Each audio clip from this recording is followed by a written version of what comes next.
이번 주제는 제주도 도시계획조례 도의회 최종 통과입니다. 표고 300m 이상에서도 개인 오수시설 설치를 통하여 건축이 가능하게 제주도 도시계획조례가 바뀌었습니다. 표고 300m 이상에서도 개인 오수를 통해서 건축이 가능하도록 조례가 2023년 10월 31일자로 최종 개정되었습니다.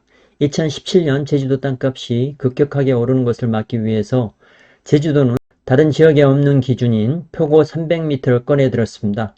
표고 300m 이상에서는 공공오수 관로로 연결하지 않으면 건축 허가를 내주지 않는 것이었습니다.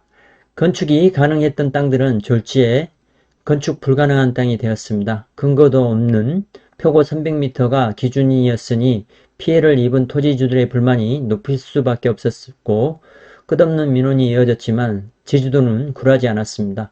민원은 국토부에까지 이어졌고 국토부는 제주에게 표고 300m 기준을 없애라고 지시했습니다.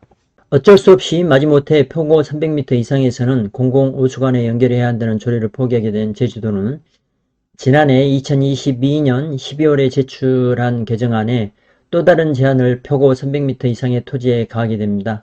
300m 이상에서는 공공주택과 숙박시설은 못 짓게 하는 개정안이었습니다. 도민들은 반발했고 제주도의회는 도민들의 의견을 받아들여 개정안을 본회의에 올리지 않았습니다. 이에 제주도는 전담팀을 꾸려서 수개월간 도민들의 의견을 수렴해서 새롭게 수정한 개정안을 2023년 8월 29일에 입법 예고했고 2023년 10월 31일에 개정안이 최종 통과한 것입니다. 이번 개정안은 잘못 시행되었던 제주도 도시계획 조례를 원래대로 원상복구한 것으로 보면 될 것으로 보입니다. 다만 강화한 내용이 있는데요. 지하수 특별관리지역 내에서는 인목분수도와 자연경사도를 보게 됩니다. 자연경사도는 문제가 될 확률이 거의 없을 것으로 보이고요. 인목분수도는 생태계 보존지구와도 겹치는 면이 있어서 추가적인 제한은 크지 않을 것으로 예상합니다. 그래도 제주도 토지를 가지고 있다면 나무 관리는 지속적으로 하는 것이 좋아 보입니다. 제주도는 나무가 빨리 자라기 때문에 관리를 하지 않으면 건축이 가능했던 토지가 10년 후에는 건축 불가능한 토지가 될 수 있습니다. 본인의 토지가 지하수 자원 특별관리구역에 포함되는지는 토지 이용계획원을 보면 알 수 있습니다. 제주시 동지역에는 개인 오수 처리 시설을 설치하고 관리기술자를 상시 근무하게 하면 자연녹지 지역에서도 공동주택을 100세대까지 가능하게 바뀌었습니다. 제주시 연동 노현동 주변 자연녹지에 많은 공동주택이 들어설 것으로 보입니다. 특이한 사항으로는 자연취락지구에서는 도로 너비 기준을 적용하지 않게 되었습니다. 현재 공동주택을 짓기 위해서는 10세대에서 50세대까지는 8m 도로에 접해야 하고 50세대 이상은 10m 도로에 접해야 합니다.